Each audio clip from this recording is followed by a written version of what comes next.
So Bernie Sanders has dropped out of the political race, and many of us are wondering, is this the lesser of two evils? Do we vote for Joe Biden or do we vote for Donald Trump? Ask yourself, how is 4 years going for you? Ask yourself, if you truly were about changing the world, changing the issues, changing what's going on in America, changing what is taking place in regards to disenfranchisement, truly want to see a lot of the policies that Bernie Sanders advocated for occur. Ask yourself, how can you do that if Trump is back in office? Ask yourself this though: Donald Trump, 78, Joe Biden, 73 or older, Bernie Sanders, 72, 73 or older. Think about what we really need in America right now. At the seat of the highest power in America, we are electing nothing but the status quo. The status quo is simple. Where's the youth? Where's the real change? Bernie Sanders has been in politics and federal politics for 30 plus years. Let's stop playing games, people. You cannot say you for the change and been in federal government for 30 plus years fighting for change but have nothing to show for it.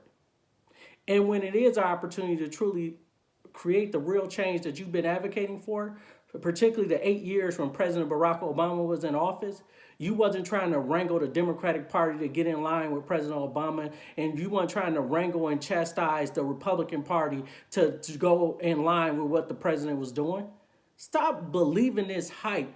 Stop believing in hope and dreams in candidates that are 70 plus years old that literally are not about youth.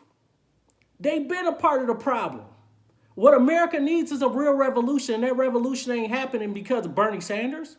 It's not happening because of Joe Biden. And it's definitely not going to happen with Donald Trump in office. But what we do have our opportunity to do is rewrite the wrongs of the last 4 years. We need to rewrite these wrongs by kicking Trump out of office. If you truly want student loan debt repaid, you truly want minimum wage to go up, you truly want universal health care, you truly want to see a real economic green path to society, we can't get that with Trump. I can tell you that now. But what we can do is get some things that in place, like we got the Affordable Health Care Act, but it didn't go far enough. Think about it. For 2 years, President Obama in 2008, from 2008 to 2010, had a majority in the Senate and the House. He was dealing with the Great Recession and the recovery. And Democrats, his own party, fought him tooth and nail. He barely got the Affordable Health Care Act passed. And then 2 years, and then after that, in the midterm elections of 2010, the Republicans took both the House and Senate. And for the next 6 years of President Obama's presidency, he had to fight with a Republican-controlled Congress. Think about that. Donald Trump, for 2 years of his presidency, had a Republican-controlled Senate and House. And in 2018, we took the House from Donald Trump. So for the last 2 years, he's had to fight with a split Congress.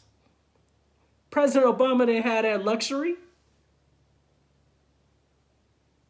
Think about that. 8 years in office, President Obama was in office, didn't have the luxury of a split Congress. We go further back. You could look at George W. Bush and the Republican Party. 8 years in office, he had a Republican-controlled Senate and House majority of the time, except for those midterm elections of 2006. They took the House back. Bill Clinton never had the luxury of a Republican-controlled Congress, a Democratic-controlled Congress. The Republicans controlled the Congress the entire time he was in office.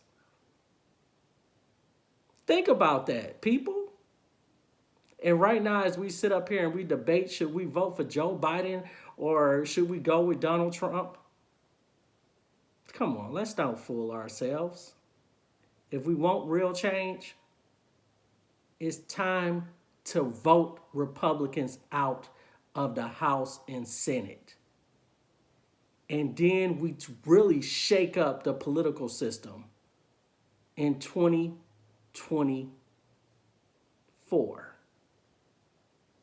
by having a real independent candidate that is young, vibrant, speaks on the issues not just for the middle or the poor class, but for all Americans, that really talks about the things that we want and we want to see, from affordable housing to prison reform to justice reform to educational policies that's really going to educate our children to make them prepared for the next wave of the future.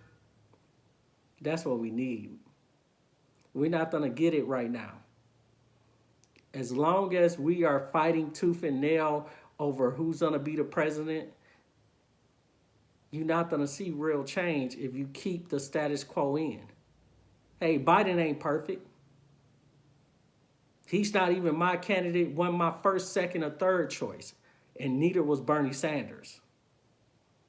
But what we can do with Biden is hold him accountable and make sure we get some of the things instead of nothing at all. Think about that.